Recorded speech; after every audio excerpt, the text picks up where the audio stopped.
예, 이종우의 특별한 시선입니다. 매주 월요일 이 시간에 시장에 대한 생각들을 좀 정리할 수 있는 좀 머리가 맑아지는 시간인데요. 뭐 시장 상황 자체는 또 좀 혼란스러운 게 많아서 오늘도 이종우 주식평론가 모시고 시장 전략 세우겠습니다. 어서 오십시오. 네, 안녕하세요.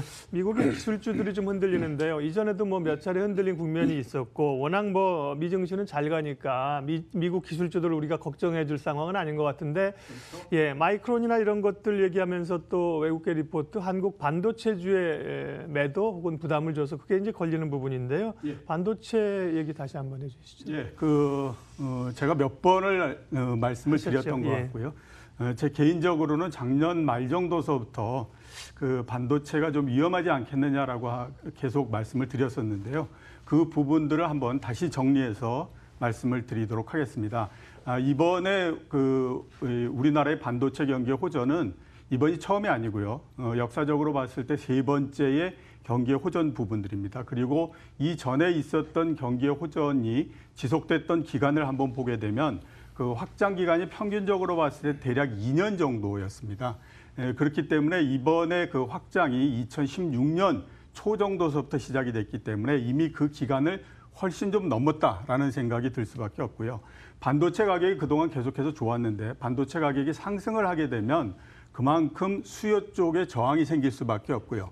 그 저항이 생긴다라고 하는 것은 반도체 가격의 하락이나 이런 부분으로서 나타날 수밖에 없는 그런 부분들인데 이미 보게 되면 작년도 하반기를 넘기면서부터 그런 국면으로서 진행이 됐다라고 볼 수가 있습니다. 그리고 제가 앞에서 말씀드렸던 것처럼 두 번의 반도체 호황기가 있었는데 그 호황기 때하고 이번 호황기를 한번 비교해 보게 되면 이번이 상승 요인이나 상승률 모든 면에서 굉장히 약하다라고 볼 수가 있죠. 그러니까 94년도에 제1차로 반도체 호황이 왔을 때는 전 세계적으로 PC가 공급이 되는 때였거든요. 그다음에 2000년도에 두 번째 호황이 있을 때는 아시는 것처럼 인터넷이나 또는 핸드폰 이런 것들이 본격 보급되어 있는 때였는데 이번 같은 경우에 보게 되면 호황이 나타나고 있지만 도대체 그 호황의 원인이 무엇인가 지금은 4차 산업혁명 하는 것에 대해서 뚜렷하게 옛날처럼 그렇게 손에 잡히는 부분들이 없어요. 그러니까 4차 산업혁명 말씀을 하시지만 이 부분들은 사후적으로 우리가 그냥 설명을 하기 위해서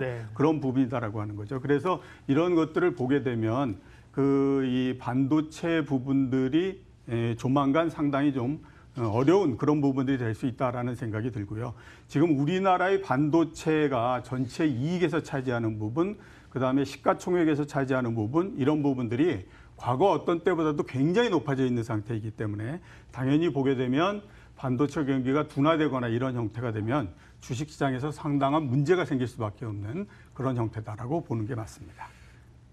지난 주말에 외국계 리포트뿐만 아니라 그 전에도 반도체 얘기는 이제 이종우 평론가님이랑 요 코너 얘기하면서부터 몇 차례 얘기를 하셔서 그 부분은 이제 알고 계실 거라고 보고 한 가지 궁금증이 삼성을 비롯해서 기업들이 그럼에도 불구하고 대규모 투자를 지금 하고 있지 않습니까? 그렇죠. 그럼 미래가 안 좋아질 걸로 보면 그 기업들이 투자를 그렇게 과감하게 할 수 있을 것인가?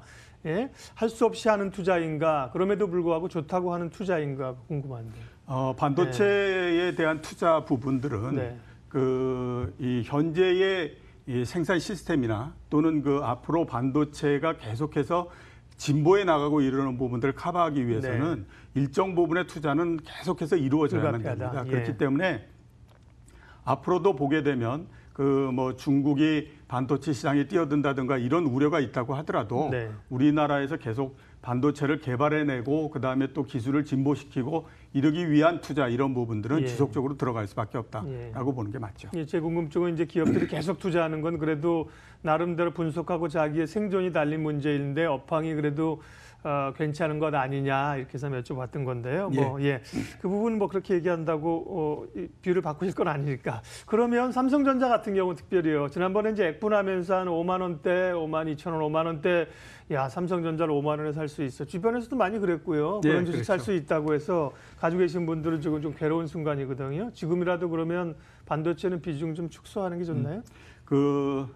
그냥 간단히 결론서부터 말씀드리게 되면 지금은 비중을 축소해서 빠져나올 때는 아니다라는 생각이 듭니다. 왜냐하면 앞에서 제가 이번이 세 번째 반도체 호황이라고 말씀드리지 않았습니까? 예. 이게 그 첫 번째, 두 번째 호황 때 보게 되면 호황이 끝나고 난 다음에 가격의 하락이 굉장히 빠른 속도로 진행되고요. 네. 그에 따라서 주가의 하락도 굉장히 빠른 속도로서 진행되는 것이 일반적인 형태입니다. 근데 이번 같은 경우에 보게 되면 아마 그 연초 정도가 그 반도체 그 경기뿐만 아니라 반도체 주가의 피크점이었다라고 볼 수가 있는데 그 이후에 내려오는 속도를 보게 되면 옛날에 비해서 굉장히 천천히 내려오고 있는 상태입니다. 네. 지금 고점 대비해서 30%가 채 떨어지지 않은 상태지 않습니까?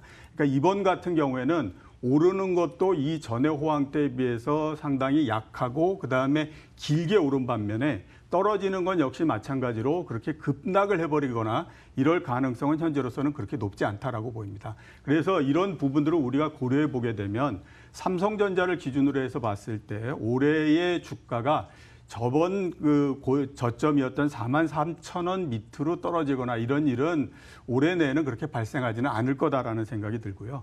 만약에 제가 생각하는 것과 다르게 삼성전자 주가가 4만 원 밑으로 내려온다 이런 그 국면이 생기게 되면 네. 아마 이것은 삼성전자뿐만 아니라 우리나라 주식시장 전체가 굉장히 이제 어려운 국면에 처할 수밖에 없는 그런 게 아닌가라는 생각이 듭니다. 그런데 합리적으로 봤을 때는 일단 현재의 삼성전자의 이익이나 이런 구조를 볼 때 43,000원 밑으로 떨어질 가능성은 별로 없고요.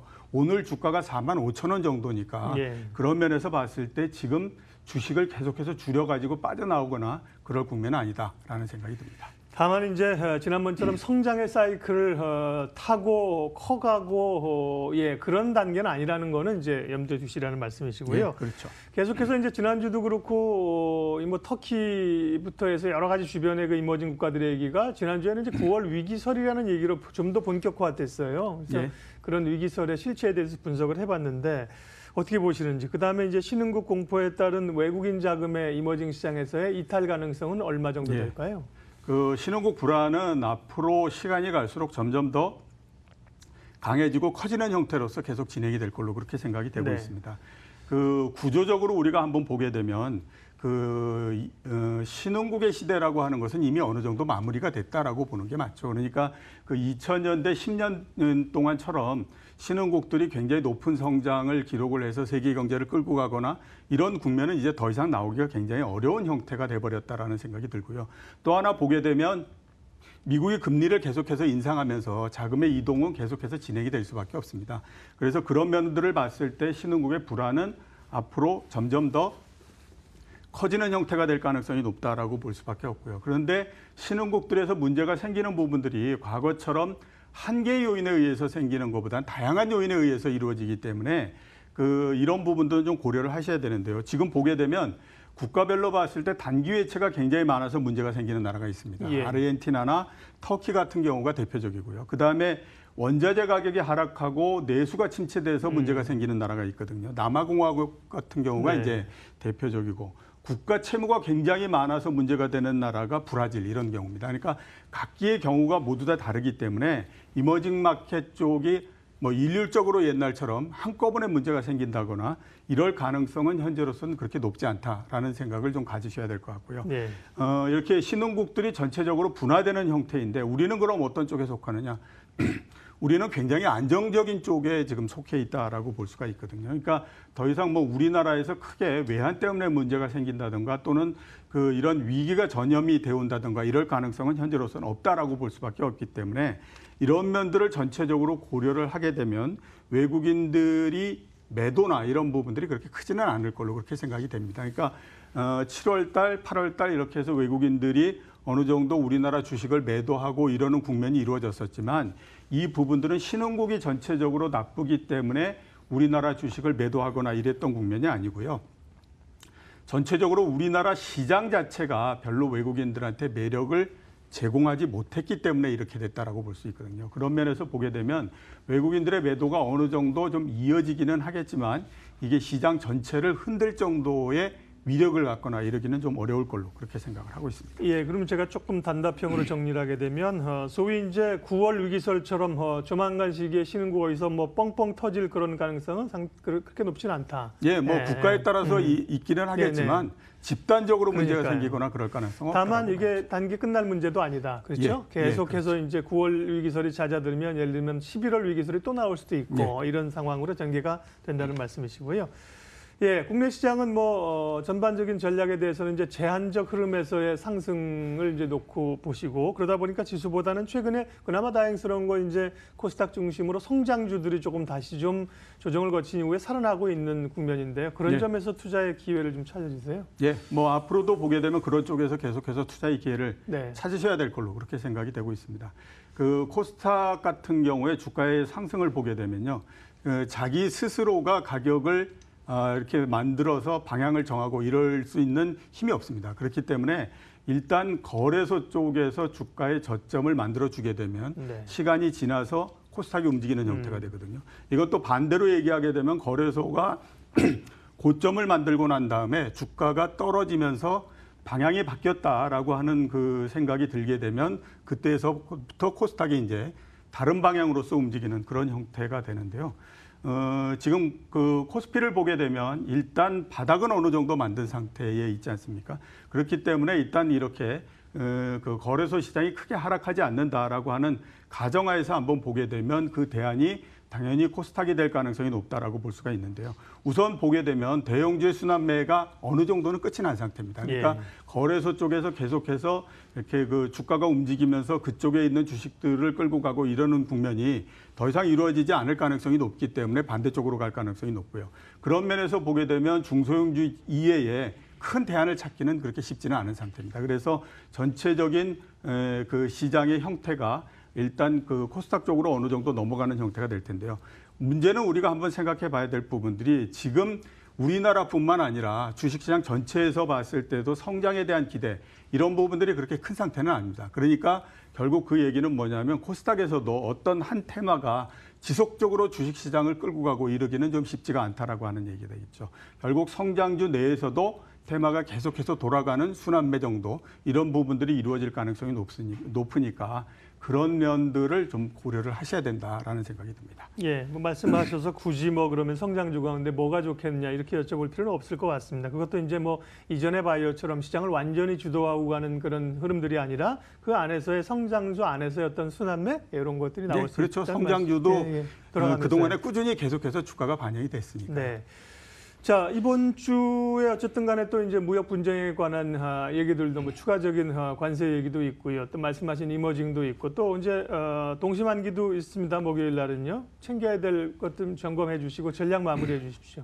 예, 우선 생각해야 될 부분들이 이제 대북 문제 이 부분들이 과연 어떻게 진전될 것인가 하는 부분들입니다. 다음 주면 3차 정상회담이 열리지 않습니까? 그러니까 그런 면에서 봤을 때에 대북 문제 이런 부분들이 꾸준히 계속해서 아무튼 얘기가 될 가능성이 높다라는 생각이 들고요. 그다음에 앞에서 말씀드렸던 것처럼 반도체에 대한 외국인들의 시각 이런 부분들이 그 한 번으로 그칠 것인가 하는 부분들의 문제입니다. 옛날 같은 경우에 보게 되면 한 번 안 좋은 레포트가 나오게 되면 외국계에서도 다른 곳에서 받아서 또 똑같은 형태의 레포트가 계속 나오는 형태 이런 게 경우가 일반적이었거든요. 그렇기 때문에 이런 것들에 대한 외국인들의 시각이 어떻게 될 것인가 하는 것들에 대해서 계속해서 아무튼 좀 관심을 가지셔야 될 필요가 있고요.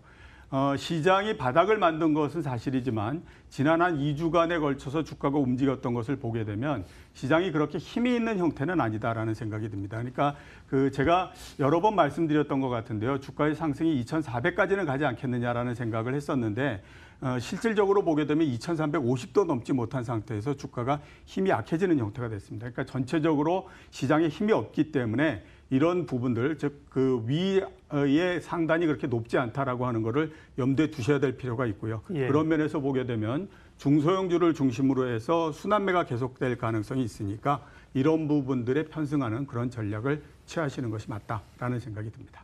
예, 이종우의 특별한 시선, 이종우 주식평론가님 모시고 시각 정리했습니다. 고맙습니다.